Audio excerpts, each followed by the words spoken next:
Anything that messes with sleep or blood flow to the brain, I'm not a fan. Now, brand new research, if you have 6 cups a day, that goes with big trouble. If you have 1 cup a day, it's probably not a big deal, but less clearly is better because caffeine is addictive. When people stop, they get withdrawal symptoms and headaches, and there are just better things to do to give you better energy, especially making sleep a priority in your life. Now, green tea seems to have more benefits because green tea, yes, a little bit of caffeine, about half as much as coffee, but it also has theanine, which helps you relax and focus. I'm a huge fan of green tea for that reason. So after watching this video 2 years back, I remember one of my coffee heavy days back in the day. Usually I used to take 3 cups of coffee in a day. First one, an instant coffee in the morning. Second one, an espresso at around 11 a.m. And third one, again an espresso at around 2 p.m. But that day, because of back-to-back meetings, I had to delay my next coffee cup. So I took my third coffee cup at around 4 p.m. And oh boy, that made me so alert for that evening. Even I went for the gym for 1 hour, I came back, I was still alert. I usually go to the bed at 11 p.m. But that day, I could not go to the bed, or I could not feel sleepy at 11 p.m. I did a lot of tricks. I read the book, which in a way tried to make myself boring. I also did meditation, yoga. After all those attempts, at around 12:30 a.m., I could go to bed. And again, next day I have to wake up. So I woke up at 7 in the morning, feeling crashed, energized, feeling lack of sleep. And ultimately, I really did not want to get out of the bed. Trust me guys, even though the late night coffee felt really good in the evening, but the next day I was literally dragging myself throughout the day. Have you also had the same feeling when you took the late cup of coffee during your day? And if it is not this, then when I usually meet my colleagues at the coffee machine and I ask them how many cups of coffee they've had so far, people say 3, 4, 5. Sometimes people even say 6 cups of coffee. So are you also one of those people who are going more towards the coffee addiction? Then you have come to the right video. Hello everyone, my name is Ramkrishna. Welcome to Fitness to Fulfillment channel. This is the first video of the 2-part video series that I am going to make about caffeine. And in today's video, I will be explaining you how much coffee is too much for your brain and body. So without any further delay, let's get started. Coffee isn't a drink anymore, it's a ritual. 1 in the morning, 1 after the lunch, and 1 before the meeting. It feels harmless, isn't it? Even though coffee is giving you the energy and the alertness that you need throughout the day, you might be going more towards over-dependency. Because those afternoon crashes, restlessness, or having a poor sleep at night might not be random. They are the signals that you are over-consuming caffeine. Let's see what the research says about that. So according to US FDA and Mayo Clinic, as a healthy individual, 400 milligrams of caffeine in a day is considered safe, which is equal to roughly 2 to 3 cups of coffee. When I read this statement, everything is clear except one part. When you say 2 to 3 cups of coffee, which kind of coffee are we talking about here? Is it espresso? Is it cappuccino? Is it Americano? Is it instant coffee or is it brewed coffee? So let's take a deep dive into that part. So if you're taking 1 cup of brewed filter coffee, then you will get 95 to 200 milligrams of caffeine, which is 25 to 50% of the RDA. While 1 shot of espresso, which is 30 ml shot, gives you 60 to 75 milligrams of caffeine, which is 15 to 19% of the RDA. 1 cup of Americano gives you 75 to 120 milligrams, which is 19 to 30% of RDA. 1 cappuccino or latte gives you 60 to 75 milligrams of caffeine, which is 15 to 19% of RDA. And 1 cup of instant coffee gives you 30 to 90 milligrams, which is 7 to 22% of RDA. So let's say I'm taking 3 cups of brewed filter coffee per day, then that accounts to 120% of the caffeine intake of my RDA, which is huge. While if I'm taking 3 cups of espresso in a day, that accounts to 55% of your RDA or the 400 milligrams that I explained before.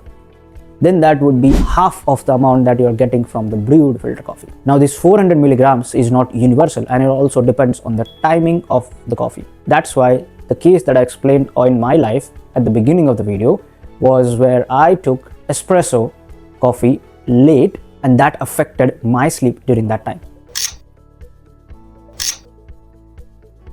Now let's understand what happens when you take coffee. But before that, we need to understand the story of adenosine.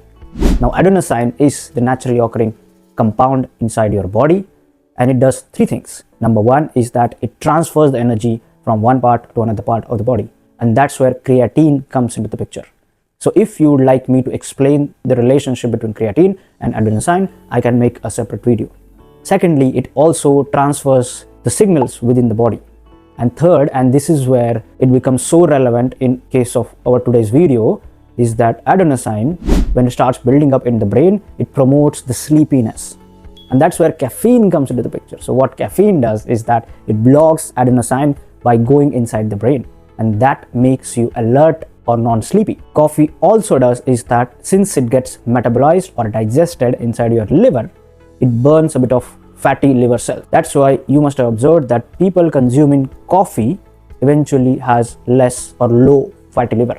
But, and then there is a major but over here, is that with more caffeine, it also promotes the buildup of adrenaline and cortisol. Now these are the true hormones for excitement and stress. Because of that, your heart rate and blood pressure goes up, and that's where you start feeling a bit restless and jittery. So here are my top 3 indicators which could show you or which could indicate you that you are drinking too much coffee. Number 1 is that even after taking enough sleep of 7 to 8 hours in the morning, you're still feeling sleepy, and coffee could be the reason of that. Number 2 is that you're feeling jitters, anxiety or abnormal heartbeat without any reason, or after taking the cup of coffee. Then don't worry, you're not having a heart attack, but rather this is happening because of the adrenaline and the cortisol that is getting produced because of the caffeine. And number 3 is the same amount of coffee is not enough for you to generate the alertness. So let's take an example. You were consuming 2 cups of coffee 6 months back, and after 6 months, you, through the social routine with friends and colleagues, you started consuming 3 cups of coffee. Now if you switch back to 2 cups of coffee, then you're not going to get the same level of alertness, because the amount of caffeine that you're getting from those 2 cups are not enough to block the adenosine which is going inside the brain. If you're having any of these 3 indicators in your life, then it indicates that you are becoming over-dependent on coffee. So here is my 3-step formula which I implemented to reduce my coffee intake from 3 to 1, which is the one that I'm having right now. Step number 1, fix the root cause. So for me, the root cause was the lack of sleep rather than having more coffee in my life. And that's where I realized is that I need to have 15 to 20 minutes of extra sleep to reduce the dependency on coffee. So I did 2 things. Firstly, I started going to the bed 20 minutes early. And second, if I could not do that, then in that case, I would take a 20-minute of power nap during the day. And those who are working from home, I feel that this is relatively easy to implement. Step number 2, swap smartly. So here is what I did. I swapped my last cup of coffee at 2 p.m. with green tea. Now, as Dr. Ammon explained in the initial part of the video, green tea has got its own benefit. It has got theanine inside that. And what theanine also does is that it increases your focus. So although it has got a bit of caffeine, but it is less compared to coffee. Now step number 3 is set the cutoff time. So I decided that I'm not going to consume any hot beverage, tea or coffee after 3 p.m. So 3 p.m. is my cutoff time, even though I'm feeling sleepy. That helped me fall asleep quite easily at night. And I also observed that I'm not doing much of a productive work after 3 p.m. So during the early part of caffeine intake, it helped me to stay productive during my productive time. And with this first and last cup of coffee at 8:30 a.m. in the morning, I would like to say, coffee is not bad. You just need to time it properly. And that's it from today's video. Please let me know in the comment box which step I explained would you implement in your life to fix the over-dependency on caffeine or coffee. And if you have any other fix that you implemented to reduce the dependency on coffee, then please let us know in the comment box. Please hit the like button if you like the video, and please hit the subscribe button if you have not done so. Thank you so much for today.